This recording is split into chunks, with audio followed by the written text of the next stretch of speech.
একই গ্রামে রিয়াজ, রিপন ও শিপন নামের তিন জেলে বাস করত। তারা ছিল তিন বন্ধু। একে অন্যকে ছাড়া তারা কোথাও যেত না।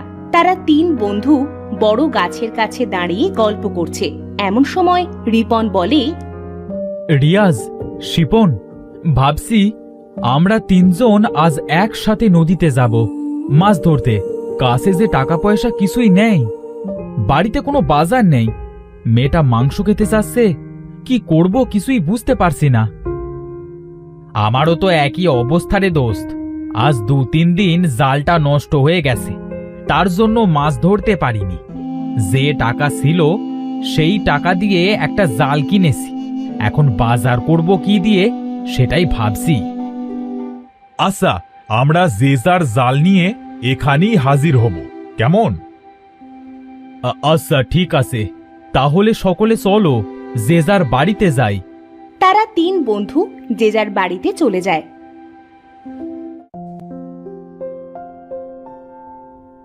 গিন্নি, ও গিন্নি, কোথায় তুমি? আমার জালটা একটু এনে দাও তো। এই নাও তোমার জাল। বলি কি, মেয়েটা তো খুব কাঁদছে গো, কি করি বলো তো? কোথায় পাবো আমি মাংস? কোথায় অনিকা? আমি বলছি অনিকাকে। তখন সেখানে আনিকা আসে। কি হয়েছে বাবা, ডাকছো কেন আমাকে? মা, আমি নদীতে মাছ ধরতে যাচ্ছি। মাছ ধরে সেটা বিক্রি করে তোমার জন্য মাংস কিনে আনবো। তুমি আর কেঁদো না, ঠিক আছে? গিন্নি, আমি গেলাম তাহলে।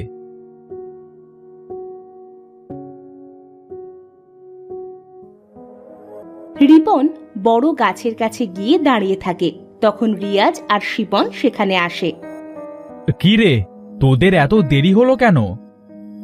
আর বলিস না, তোর ভাবি জাল কোথায় রেখেছিল সেটাই খুঁজে পাচ্ছিলাম না, তার জন্যই দেরি হয়ে গেল। আর আমার রিয়াজের জন্য দেরি হয়ে গেছে। এমনিতেই অনেক দেরি হয়ে গেছে, তাড়াতাড়ি চলো তো।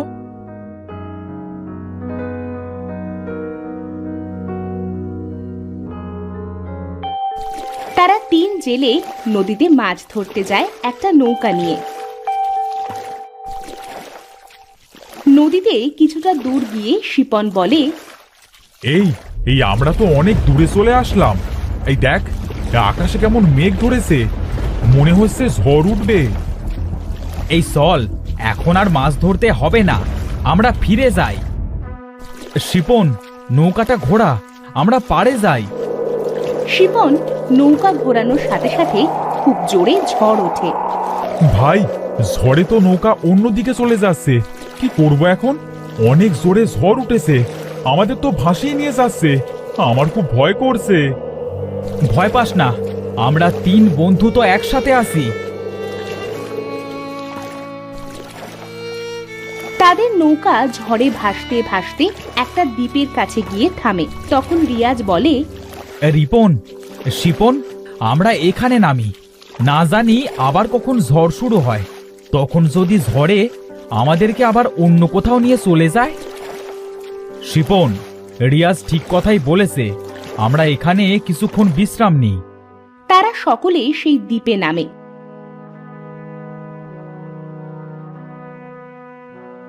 আর কিছু দূর যেতেই তারা অদ্ভুত জিনিস দেখতে পায়। আরে, এটা কেমন জায়গা? চারিদিকে মনে হচ্ছে সোনার পাথর আর হীরার পাথর। আমি স্বপ্ন দেখছি না তো? হ্যাঁ, আমার তো মাথা ঘুরছে, মনে হচ্ছে স্বর্গে চলে এসেছি। এই চলো তো, সামনে আরো কিছু আছে কিনা দেখি। তারা আরো সামনে যায়।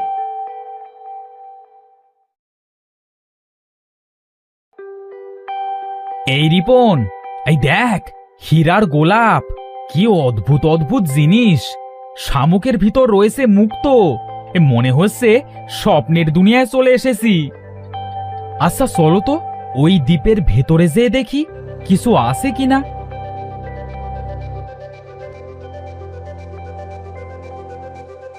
তারা দ্বীপের ভিতরে গিয়ে দেখে অনেকগুলো হাঁড়ি সাজানো আছে। কোনোটায় হীরা, কোনোটায় সোনা, কোনোটায় মুক্তো, কোনোটায় রূপা। ওরে আল্লাহ, এগুলো কি সত্যি? এই বন্ধুরা, আমাদের আর মাছ মেরে সংসার চালাতে হবে না। আমরা অনেক ধনী হয়ে যাব, আমাদের আর কষ্ট থাকবে না। এই চল, আমরা তাড়াতাড়ি এগুলো নিয়ে বাড়ি চলে যাই, না হলে যার জিনিস সে যদি টের পায় আমাদের আর নিয়ে যেতে দেবে না। রিপন ঠিক কথাই বলেছে রিয়াজ, আমাদের এখান থেকে তাড়াতাড়ি চলে যাওয়া উচিত। ওই দেখ একটা পাখি, কেমন অদ্ভুত দেখতে, চল ওটা আমরা নিয়ে যাই। তুই ঠিকই বলেছিস, পাখিটা অনেক সুন্দর দেখতে, নিয়ে চল পাখিটাকে। তারা পাখি ও 8 হাড়ি সোনা, মোহর, হিরে, রূপা নিয়ে নৌকায় ওঠে। এই তাড়াতাড়ি নৌকা সার, যে করেই হোক আমাদের এখান থেকে যত তাড়াতাড়ি সম্ভব চলে যেতে হবে। আচ্ছা ঠিক আছে, তোমরা নৌকায় ওঠো। 3 জেলে নৌকায় উঠে তারপর নৌকা ছেড়ে দেয়। তারা গল্প করতে করতে কিছু দূর চলে যায়। অন্যদিকে ওই দ্বীপে থাকতো 2 রাক্ষসী আর তাদের ছেলে মেয়ে। 3 জেলে চলে যাওয়ার কিছুক্ষণ পর রাক্ষসরা দ্বীপে ফিরে আসে। ওগো শুনছো, মনে হচ্ছে আমাদের দ্বীপে কেউ এসেছিল, কেমন যেন মানুষ মানুষ গন্ধ। তুমি ঠিকই বলেছ, আমারও সেটাই মনে হচ্ছে। এই তো মানুষের পায়ের ছাপ, চলো তো আমরা দ্বীপের ভেতরে যেয়ে দেখি। এই দেখো, মনে হচ্ছে মোহর আর সোনা পড়ে আছে। তাড়াতাড়ি চলো, দ্বীপের ভেতরে কি অবস্থা যে দেখি।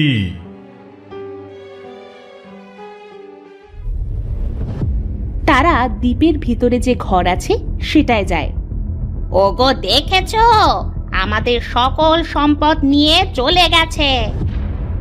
বাবা, যারা আমাদের আমানত, আমাদের সম্পদ নিয়ে গেছে তাদেরকে আমরা কিছুতেই ছাড়বো না। আমরা আমাদের মায়াবী পানিতে দেখি কারা নিয়ে গেছে আমাদের স্বর্ণমোহর, কারা এসেছিল আমাদের দ্বীপে। তুই ঠিক কথাই বলেছিস বাবা, চল আমরা মায়াবী পানির কাছে যাই।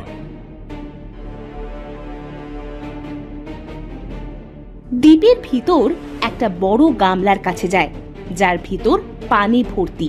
যে রাক্ষস বলে, মায়াবী পানি, বড় বিপদে পড়েছি, উদ্ধার কর দেখি। কারা নিয়ে গেছে আমাদের সোনা, রূপা, হীরা, মোহর, দেখা দেখি। সাথে সাথে মায়াবী পানি 3 জেলেকে দেখিয়ে দেয়। এই 3 জেলে নিয়ে গেছে আমাদের সকল সম্পদ। আচ্ছা মায়াবী পানি, এরা এখন কোথায় আছে দেখা দেখি। মায়াবী পানি 3 জেলেকে নদীর মাঝে দেখায়। ওরা এখনো নদীতেই আছে, কিন্তু অনেক দূর চলে গেছে। আমাদের ওদের 3 জনকে নদীতেই ধরতে হবে, ওদের কিছুতেই ছাড়বো না। ওরা 3 জেলে আমাদের পেটে যাবে। কতদিন খাইনি মানুষের মাংস, আমার যে কি আনন্দ হচ্ছে। আর দেরি করলে চলবে না, তাড়াতাড়ি চলো, না হলে ওদের আমরা ধরতে পারবো না। অন্যদিকে 3 জেলে ঝগড়া করে। আমি নৌকা চালাচ্ছি, আমি তোদের পার করে নিয়ে যাচ্ছি ওপারে। আমি কত কষ্ট করছি, আমি বেশি নিব সোনাদানা। না, আমি তোদের প্রথমে বলেছিলাম নদীতে মাছ ধরতে আসবার কথা। আমি বেশি নিব সোনা, রূপা, হীরা, মোহর। হয় সমান ভাগ হবে, আর না হয় আমি বেশি নিব, কারণ আমি তোদের দ্বীপে নামতে বলেছিলাম। আমার জন্যই এগুলো দেখতে পেলে। এভাবে তারা 3 জন ঝগড়া করতে থাকে। এমন সময় সেখানে রাক্ষসটা চলে আসে। তোদের 3 জেলের এত বড় সাহস, আমাদের দিক থেকে আমাদের জিনিস চুরি করে আনিস। তারা 3 বন্ধু তো ভয় পেয়ে যায়। এই দীপন, শিপন, এরা তো রাক্ষস, এখন কি হবে? রাক্ষসরা তো এবার আমাদের খেয়ে ফেলবে। এদের সামনে আমাদের ভয় পেলে কিছুতেই চলবে না। আমরা 3 জন কিছুতেই হারবো না। রিপন ঠিক কথাই বলেছে রিয়াজ, আমাদের কিছুতেই ভয় পেলে চলবে না, মনে সাহস রাখতে হবে। ওগো, ওই দেখো, আমাদের প্রাণ ভোমরাটাও সাথে করে এনেছে। কেন এনেছিস পাখিটা? তোদের আমরা কিছুতেই ছাড়বো না। দিয়ে দে পাখিটাকে, ওটা ছাড়া যে আমরা বাঁচবো না। এই রিয়াজ, শিপন, পেয়েছি এই রাক্ষসদের মারবার তলোয়ার। তোমরা দাঁড়াও বাবা, আমি এই 3 জেলেকে মেরে আমাদের প্রাণ ভোমরা এবং সোনা রূপা হীরা উদ্ধার করব। তারপর এই 3 জেলেকে আমরা ছিঁড়ে খাবো। রাক্ষসরা হাসতে থাকে।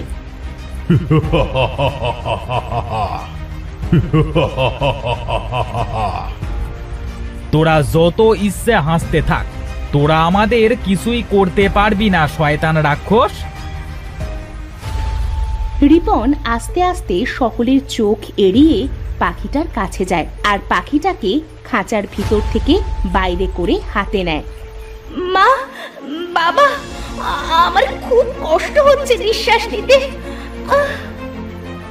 হ্যাঁ বাবা, আমারও কষ্ট হচ্ছে, মনে হচ্ছে দমটা এখনই বেরিয়ে গেল।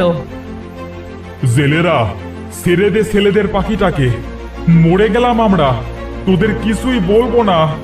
ছেড়ে দে পাখিটাকে, ছেড়ে দে। তোরা সোনা দানা হীরা যেখানে যা আছে সব নিয়ে যা, আমাদের পাখিটাকে ফিরিয়ে দে, দম যে আটকে আসছে। আমাদের মারতে আসছিলি না? এবার তোরা নিজেরাই মর। আমরা তোদের পাখিটা ফিরিয়ে দিয়ে নিজেরা বিপদে পড়তে চাই না, তখন তোরা নিজেরাই আমাদের খেয়ে ফেলবি। রিয়াজ পাখিটার একটা একটা করে হাত পা ভেঙে মাথাটা মুচড়িয়ে মেরে ফেলে। রাক্ষসটাও সেখানে মারা যায় আর অদৃশ্য হয়ে যায়। শেষে আমরা 3 বন্ধু এই রাক্ষসের হাত থেকে বেঁচে গেলাম। আমরা প্রায় নদীর পাড়ে চলে এসেছি। আমরা এখানে স্বর্ণমোহরগুলো ভাগ করে নিই। আমরা কেউ বেশি মোহর নিব না, সবাই সমান সমান করে ভাগ করে নিব। হ্যাঁ সত্যি, আমাদের কিন্তু ঝগড়া করা উচিত হয়নি। আমাদের আর কোনো কষ্ট থাকবে না বল, আমাদের আর মাছ ধরেও খেতে হবে না। রিয়াজ, তুই সমান ভাগে ভাগ কর। রিয়াজ 3টা সমান ভাগ করে। তোদের যার যেটা ইচ্ছে হচ্ছে সেটাই নে, আমরা পাড়ে চলে এসেছি, তাড়াতাড়ি কর। তারা 3 বন্ধু 3 ভাগ নেয়। তারা এক সময় নদীর পাড়ে চলে আসে। হ্যাঁ, আমরা তো নদীর পাড়ে চলে এসেছি, এবার যে যার বাড়িতে চলে যাই। না জানি বাড়িতে কত চিন্তা করছে আমাদের 3 জেলেকে নিয়ে। এবার আর আমরা জেলে থাকবো না, এবার আমরা ধনী হয়ে যাব। এটা তুই ঠিকই বলেছিস রিয়াজ। আচ্ছা, ভালো থাকিস, কাল আবার দেখা হবে। তারা যে যার বাড়িতে চলে যায়।